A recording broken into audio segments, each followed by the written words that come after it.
Sawadee Krap, I'm JP Mestanza, and it's Tuesday, June 13th. Welcome to Phuket Extra, brought to you by pbcphuket.com. A man from Kazakhstan arrested in connection with last week's shooting at Boat Avenue has been charged with attempted murder, according to Phuket Police Chief Major General Sermpan Sirikong. Police confirmed that charges are being pressed against the Kazakh national of Korean ethnicity over the June 7 shooting of a Russian businessman in the popular Boat Avenue shopping complex in Chengtale.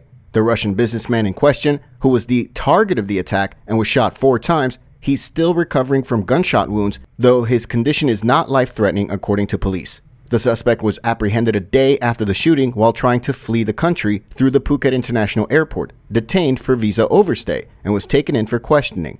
Today, police confirmed that murder-related charges have been formally added, making the Kazakh man a prime suspect in what appears to be an assassination attempt. Police allege that the suspect was the one who witnesses say was waiting on his motorbike with a red crash helmet on the morning on June 7th, walked up to the front of the car in which the victim was sitting, and shot 4 times through the windshield, and he then fled the scene. Police did retrieve the gun used in the shooting and say that DNA tests proved the connection between the arrested man and the key pieces of evidence.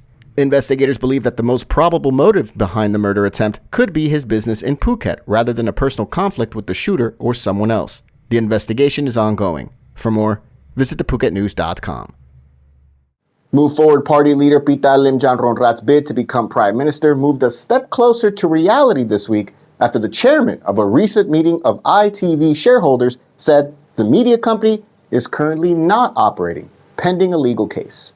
The Bangkok Post reports that as a result of the revelation, Pita, the leader of the Move Forward Party and the top candidate to become the next Prime Minister of Thailand, could be spared from legal wrangles that could lead him to being disqualified as an MP if it's proven that the media company has shut down. It is against election rules to run for public office while holding shares in a media company. ITV was back in the spotlight after a video taken during the annual shareholders meeting on April 26 contradicted the official minutes.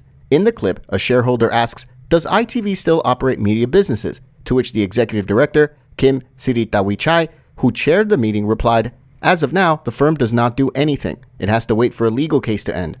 Controversy has swirled around alleged attempts to revive ITV just to block Pita's bid to become prime minister through his shareholding in the media company. ITV was founded in the 1990s, but is now defunct and has ceased operations well over a decade ago, though it still holds a business license because of ongoing litigation due to government concession fees.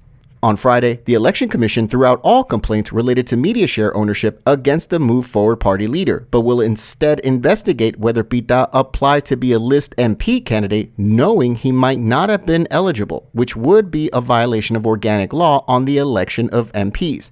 If found guilty, Pita faces up to 10 years in prison, along with a fine of 20 to 200,000 baht, and a ban for taking part in elections for up to 20 years. On Sunday, a source told the Bangkok Post that 4 recent petitions, along with a request to dissolve the Move Forward Party, have already been dismissed as groundless by the Election Commission, while the 8-party coalition, led by the Move Forward Party, goes about forming a new government. For more, visit thephuket.news.com.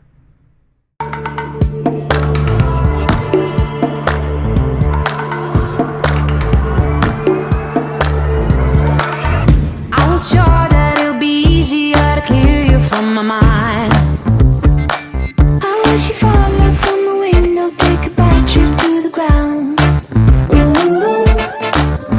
And bring the pleasure, see the pressure just before you break a bone.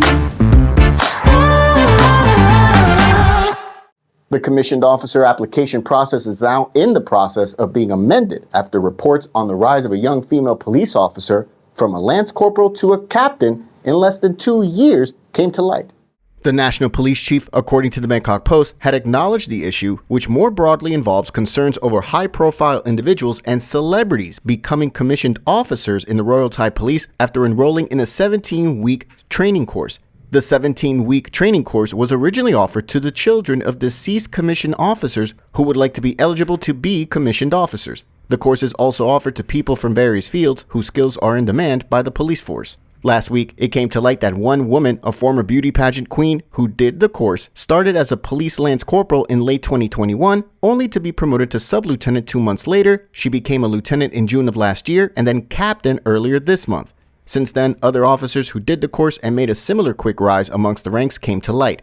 While the National Police Chief stated that he set up a panel to amend the course to be more transparent, Move Forward Party spokesman Rangsiman Rome said he's reviewing previous year's list to gather evidence on alleged bribery and corruption in the unusual recruitment of commissioned officers.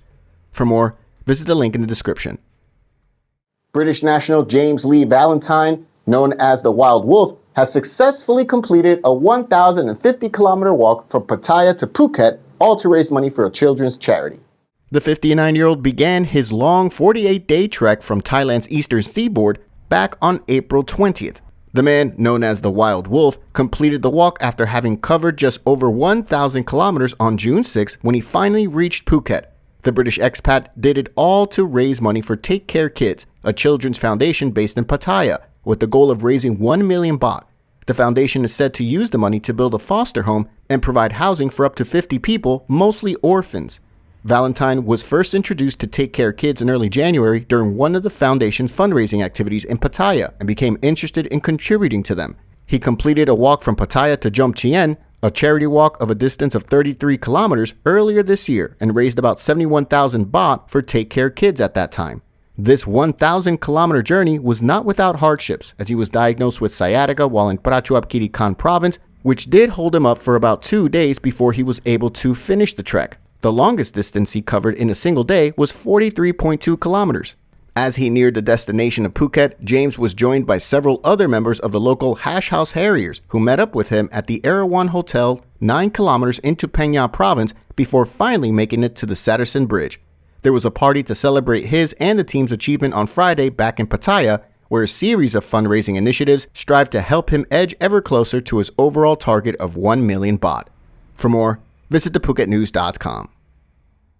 Thanks so much for joining us on this Tuesday edition of Phuket Extra, brought to you by pvcphuket.com. We'll be off on Wednesday and Thursday as I'll be receiving medical treatment, but I'll be back on Friday. Until then, stay classy, Phuket. Phuket's rapid modernization has made it one of the world's premier holiday destinations. Investors can still buy quality condominiums for as low as $75,000 and luxury properties can go all the way up to 20 million. Condominiums in Phuket are a safe, secure bricks-and-mortar investment offering foreigners freehold ownership. Call or email Thai Residential, Phuket's #1 trusted real estate advisor, to find your perfect Phuket property.